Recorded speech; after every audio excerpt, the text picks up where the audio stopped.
अस्सलामुअलैकुम। आज આપણે બનાવે છે કુકરાનું પિલાવ। ઘણા બધા માણસો મને રિક્વેસ્ટ કર્યા છે કે દરરોજનું ખાવાનું પોસ્ટ કરવાનું, તો મને થયું એક સિમ્પલ કુકરાનું પિલાવ આજે હું તમને બનાવી દઈશ। આ રેસીપી છે આવે છે આપણા પાસેથી બે માણસો પાસેથી। એક છે બતુલ મામી, બતુલ જેઠા વાલજી। મને આ રેસીપી એના પાસેથી મળી, પણ એને સલમા અલી અકબર ભુલ્લા પાસેથી આ રેસીપી મળી। તો ચાલો આપણે શરૂ કરીએ। થેન્ક યુ વેરી મચ કે આ બે જણ આપણા સાથે શેર કર્યા છે આ રેસીપી। લકાનું બેનું પિલાવ એકદમ જબરદસ્ત થાય છે। તો ચાલો શરૂ કરીએ। આપણા પાસે બહુ સિમ્પલ ઇન્ગ્રીડિયન્ટ્સ છે અહીંયા, હું તમને બધું સમજાવીશ કે આપણને શું વસ્તુની જરૂર પડશે। એમાં આપણે શરૂ કરશું 3 ચમચા આપણે જૈતુનનું તેલ નાખશું। એની અંદર આપણે નાખશું 1 ચમચી જીરું, એમાં નાખશું લગભગ 6 થી 7 આખી એલચી, એમાં આપણે નાખશું લવિંગ લગભગ 6 થી 7, 8 લગભગ 6 થી 7 કે 8 તમારા ઉપર ડિપેન્ડ થાય છે। થોડીક આખી મરી નાખશું એની અંદર। એમાં આપણે નાખશું સિનેમન જે છે તજ, એમાં આપણે નાખશું 2 સૂકા મરચાં, એમાં આપણે 2 લીવ્સ નાખશું। હવે આ ઓલાકા નહોતા કીધા મને, પણ મને ગમે છે એનું સ્વાદ એટલે હું નાખી છું। અડધો કપથી જરાક ઓછું આપણને ખપશે તરેલી ડુંગળી, જે આપણને માર્કેટમાં તમને ઇઝીલી અવેલેબલ છે। પછી આપણે અહીંયા છે 1 ચમચો આપણને ખપશે લસણ ને 1 ચમચો આપણને ખપશે લીલી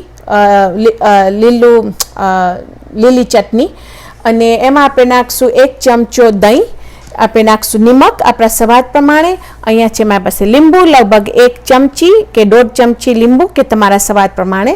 અહીંયા છે મારી પાસે એક કુકડું જેને હું ફાઇન રીતે ધોઈ ને એની અંદર મેરિનેટ કરી છું। લસણ આદું 1 ચમચો, નિમક, મરી અને 1 ચમચો દહીં। તો એ આપણું તૈયાર છે। લગભગ મેરિનેટ થઈ છે અબાઉટ 20 મિનિટ સુધી। અહીંયા છે મારી પાસે બટેટા, જે લગભગ 4 આખા બટેટા હતા, એમાં એને હું 4 પીસીસ કરી, તો 16 પીસીસ છે આપણા પાસે।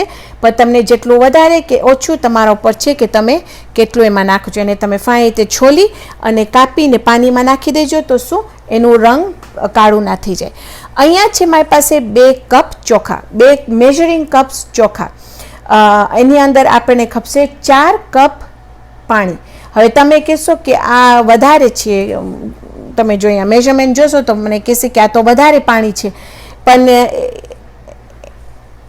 એનું રીઝન છે કે પહેલાં હું મારું પાણીને મેઝર કરી 4 કપ, પછી એની અંદર હું 2 કપ જે મારું માપી લીધી હતી ચોખા એ એની અંદર નાખી દીધી, ને મારું પાણી કાફી ગરમ છે કે શું આ જલ્દી પિલાવ થઈ જાય, અને અંદર પણ આપણે એટલી બધી તમને વાર નહીં લાગે પલાળવાનું। તો વેરી સિમ્પલ, હાલો આપણે શરૂ કરીએ।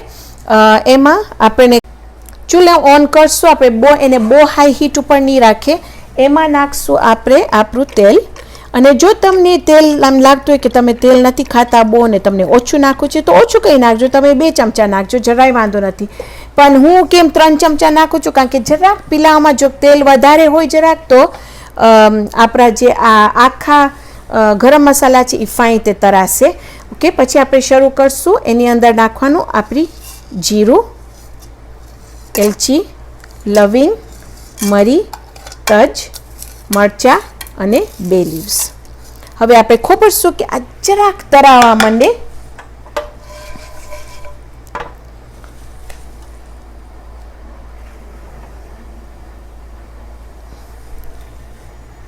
અને મને યાદ છે કે જ્યારે 25 વર્ષ પહેલાં જ્યારે હું પિલાવ બનાવતી હતી, ત્યારે મને મારા હસબન્ડના દાદીમાં એટલે મારી નાની સાસુ કહેતા હતા કે દર વખત આખો મસાલો જીરું છે ને આ બધી વસ્તુ એને પહેલાં તેલમાં તરવાનું, એ તરવાથી એનું એકદમ સુગંધ એટલું ફાઇન આવે છે ને એ સુગંધ ને સ્વાદ આપણા પિલાવમાં આવશે। તો એ એકદમ ઇમ્પોર્ટન્ટ છે કે આપણે પહેલાં એને જરાક તરે આપણા તેલમાં, એટલું સુધી કે તમે જોશો કે આપણી જે આ એલચી છે એ જરાક આમ ધબી થઈ જશે, જરાક મોટી મોટી થઈ જશે।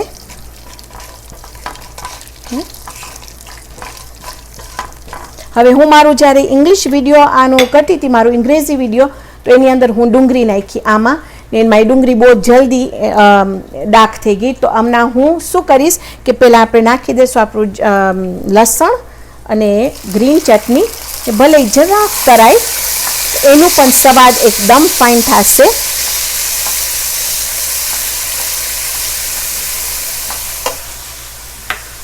પછી હવે હું નાખી દઈશ આપણી ડુંગળી એની અંદર. આપણું 1 ચમચો દહીં ફાઇન રીતે હલાવશું.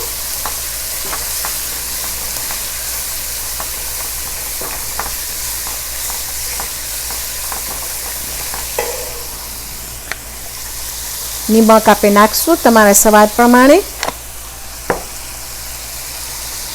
પછી એની અંદર હું નાખી દઈશ મારું કુકડું. હવે તમે જરાક ધ્યાન રાખજો, તમે આપણે નિમક હું મેરિનેશનમાં નાખી છું ને ઉપરથી નાખી છું, તો ખાલી કે વધારે ના થઈ જાય, ખાલી તમે જરાક ધ્યાનમાં રાખજો. હવે આપણે આ કુકડુંને જરાક આમ ફાઇન રીતે તરાવા દેશું કે આમ એનું ફાઇન જરાક રંગ પકડે.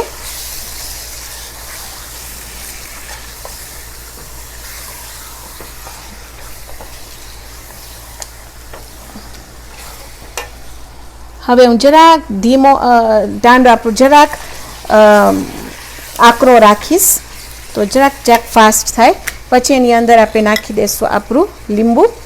લગભગ 1.5 ચમચી લીંબુ ઇનફ છે.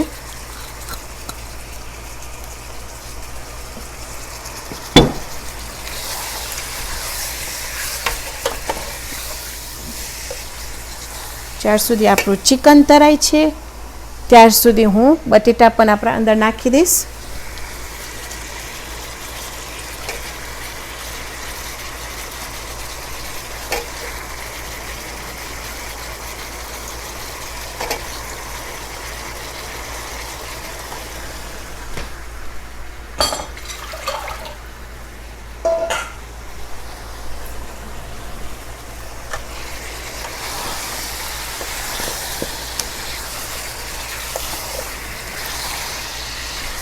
એની ખુશ્બુ એકદમ આમ બહુ જ ફાઇન એની ખુશ્બુ આવે છે.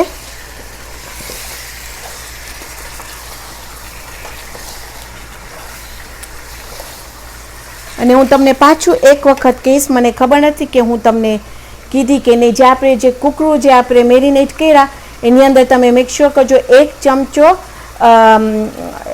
ચમચી ગરમ મસાલો નાખજો, જેનું પાવડર ગરમ મસાલો પાવડર હોય. તો આપણે કુકડામાં મેરિનેશન માટે ગરમ મસાલોનું પાવડર નાખીએ છીએ અને પછી જ્યારે આપણે શરૂ કરીએ છીએ પિલાવ ત્યારે આપણે આખો ગરમ મસાલો નાખીએ છીએ એની અંદર.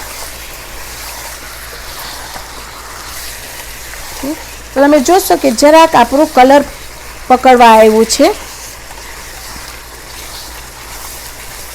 તો હવે હું એની અંદર આપણું પાણી અને ચોખા સાથે નાખી દઈશ.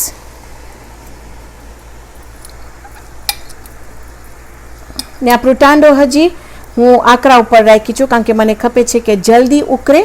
એક વખત ફાઇન રીતે ઉકળશે પછી આપણે એને ઢાંકી નાખશું લો ઉપર રાખીને. તો શું આપણું ફાઇન રીતે ચોખા, બટેટા અને કુકડું બધું ફાઇન રીતે પાકી જાય.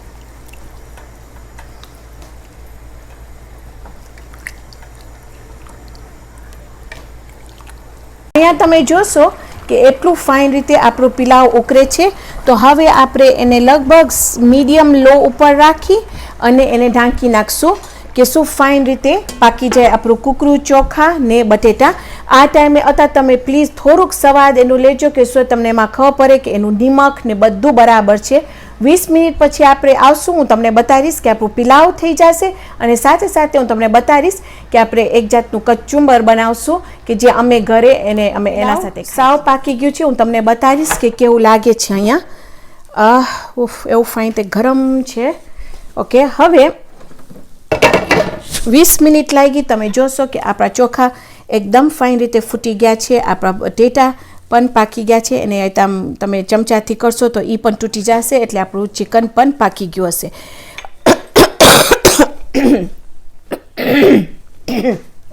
હું દર વખત 2 વિડીયોઝ કરું, એક હું ગુજરાતીમાં કરું છું ને એક હું ઇંગ્લિશમાં કરું છું. કે અંગ્રેજીમાં કરું છું.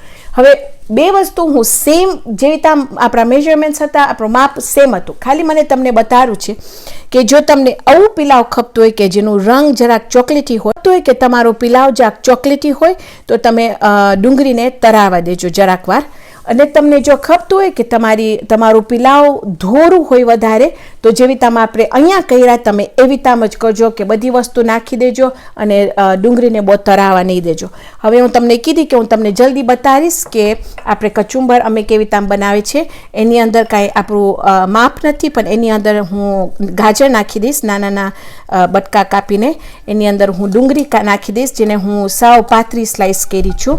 હવે મારી પાસે ઘરમાં કાકડી નથી અને મારી પાસે કાકડી જો તમે નાખો હોય તો તમે નાખી શકો છો, અને મરચાં લીલા મરચાં હેલેપિનો પેપર્સ તમને નાખો હોય તો તમે નાના નાના બટકા કરીને એની અંદર નાખી શકો છો. હું નથી નાખતી કારણ કે મને બહુ તીખું નથી બનાવું. અને બીજું કે તમે અંદર કોથમીરીને કાપીને નાખી શકો છો. એમાં આપણે નાખશું લીંબુ, અને એનું આમાં જરાય માપ નથી, તમને ખાલી થોડુંક અંદર નાખીને તમે જોજો. એમાં હું નાખીશ થોડુંક લાલ મરચું કે શું એનું જરાક સ્વાદ આવે, તીખુંનો સ્વાદ આવે. અને એમાં આપણે નાખશું નિમક તમારા સ્વાદ પ્રમાણે. હવે જો તમને લઈને તમને એને કચુંબરના બદલીમાં તમને રાયતું બનાવવું હોય તો સેમ થિંગ, તમે ખાલી એની અંદર થોડુંક લગભગ 1 કે 2 ચમચા દહીંના નાખજો તો તમારું થઈ જશે રાયતું. તો આજે આપણે બનાવ્યા છે આપણું પિલાવ.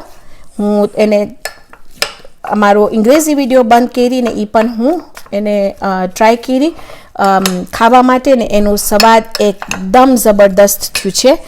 તો એમાં હું આ ટ્રાય કરી, પણ આપણે અહીંયા આવીને હું તમને આ પણ બતાવીશ. આમાંથી આપણે થોડુંક પીસ લેશું તો તમે ખાલી ડુંગળીને જરાક તરવામાં આપણું આટલું બધું કલરમાં કે રંગમાં તમારું ડિફરન્ટ થશે. ઓકે, તો હું તમને બતાવીશ અહીંયા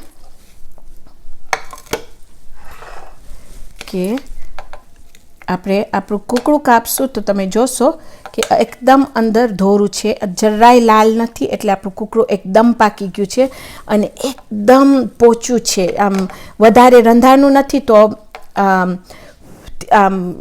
કઠણ નથી થઈ ગયું. ને સાથે સાથે આપણે પિલાવને થોડુંક ટ્રાય કરશું.